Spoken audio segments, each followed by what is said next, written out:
This is the Halls of Valor Mythic guide on World of Warcraft. Now the first boss you'll come to is Hymdall. I'm not sure how you pronounce that properly. Dancing Blade, he throws down a sword on the floor and it spins around. In Mythic they do move, so you have to kind of get away from them.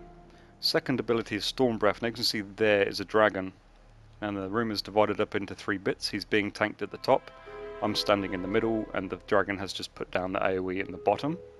The first time the dragon comes, only 1 will come. On the second time, 2 or 3 will come. So you need to be calling out what area the dragons are coming to, and they can come from either side, so you need to be looking around when he does the ability. Now tanking the boss, we tanked him at the top, but I think tanking him in the middle would be the best because you have 2 ways to go if a dragon's coming. And this boss needs to be brought down to 10% health in order to defeat him. You see they're what the dragons look like, and then they put down the lightning AoE straight down the middle.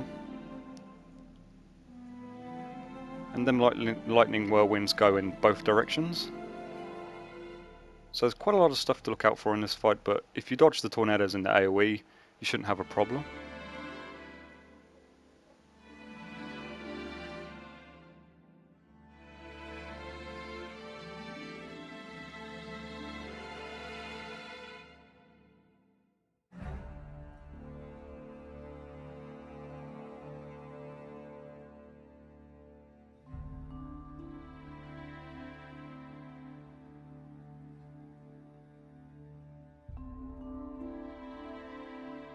Now Fenryr will be your second or third boss depending which way you go, and this fight is very easy, it's not different to Heroic much. So you just want to DPS him down to begin with. Ravenous Leap, you need to move away from the people that he's cast it on, because he jumps between you. Apart from that, you just need to DPS him down to about 50% health and then he'll run off to a second destination. With Unnerving Howl you need to stop casting because it will spell lock you for around 4 seconds I think.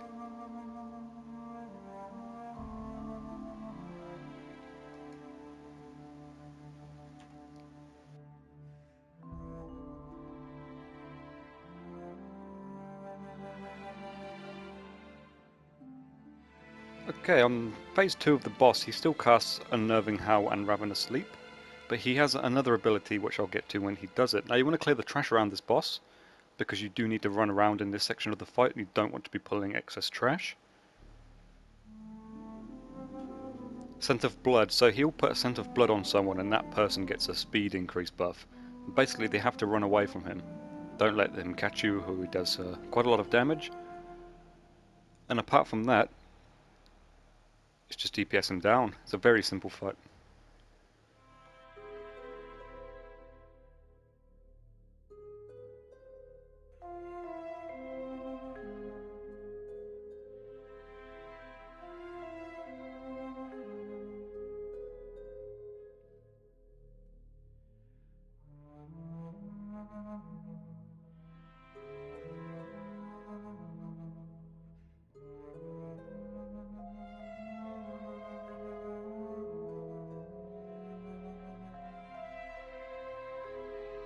Okay, this will be your second or third boss, depending on which way you go. Now, phase 1, just DPS her down. She'll put a debuff called Expel Light on someone and they just need to run away. Eye of the Storm, you need to get into the blue dome shield you see.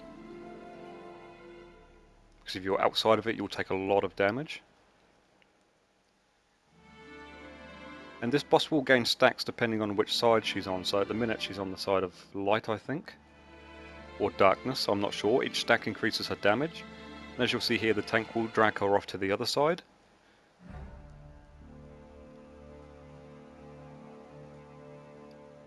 So you need to keep switching the boss between different sides. Sanctify. Dodge the light things coming out of her and don't attack her because you will receive damage as well. And once you stop doing that, you can resume damage and whatever as usual. And it just kind of alternates between the 2 sides really.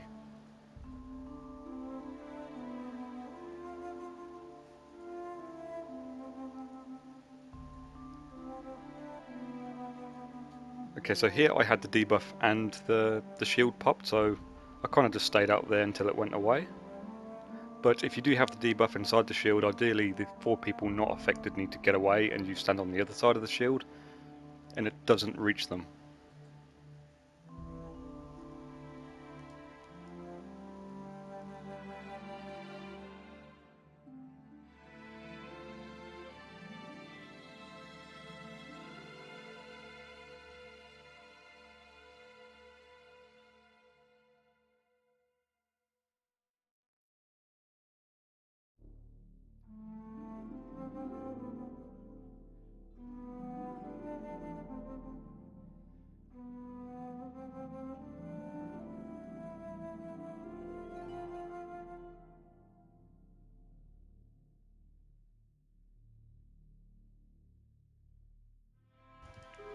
Okay, the fourth boss is called God King Skovald, and before the encounter begins, Odyn throws down a shield and the tank or a plate DPS needs to pick the shield up.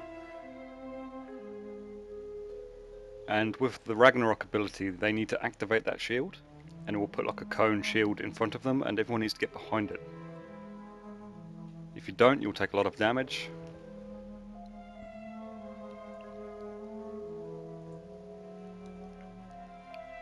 And then he'll do something called Claim the Aegis. Now you need to get behind him when he does that. And then some adds will spawn the Flame of Woe. Kill them as soon as possible because they leave a green trail of mess on the floor, which does a lot of damage if you stand in it. And that trail stays there for the duration of the fight.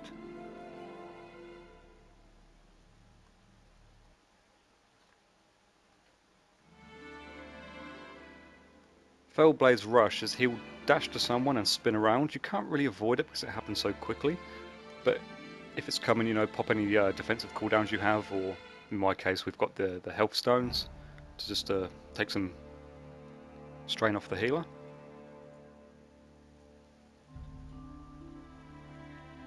So as you'll see there, he hit all four of them because they're all bunched up. Ragnarok again, move behind the shield.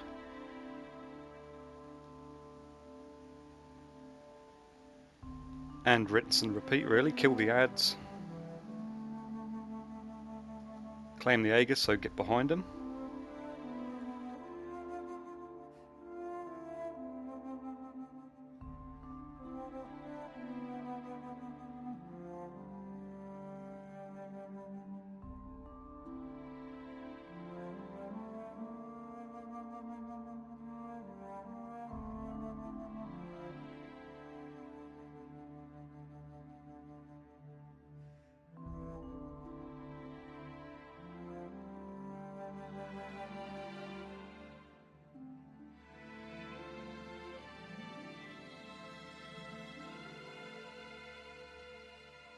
And the final boss is Odyn. Now, at the beginning you want to DPS him down. Now, Radiant Tempest, you need to run away from him as quickly as possible. Now, for me, I had trouble, so I put down some portals to get out of the big circle. If you're caught in it, you instantly die and you can't resume with the fight. Obviously, any adds that spawn, kill them as quickly as you can. Spear of Light, you'll see the thing on the floor, it's like a little golden circle thing. Spears will come up from there and they'll shoot off 4 balls of light in random directions. Don't get hit by them because you get stunned, as you saw just before.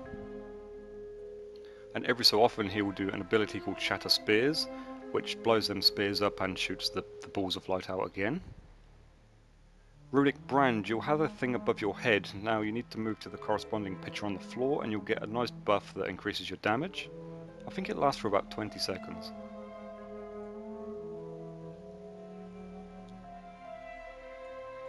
Now you do defeat this boss at 80% health, you do not need to kill him, because he's got something weird like 310 million I think.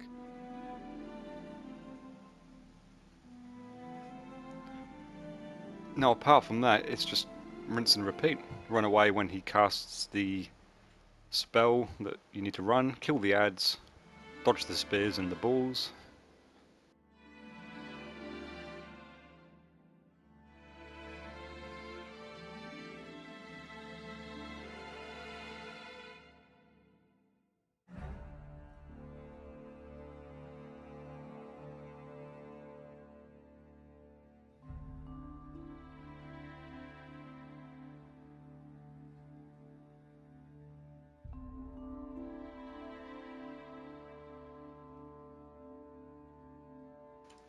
Now at the end of this fight I did die, and I'll show you what happens. You die and a Valkyrie comes down and picks you up, and drops you into a viewing platform. Now luckily my team did kill it, and we got the achievements and stuff, and I jumped down straight into a stun ball. So that is the end boss. Okay, that's the end of this guide. I hope some of you found it useful. There'll be more coming soon. Thank you for watching.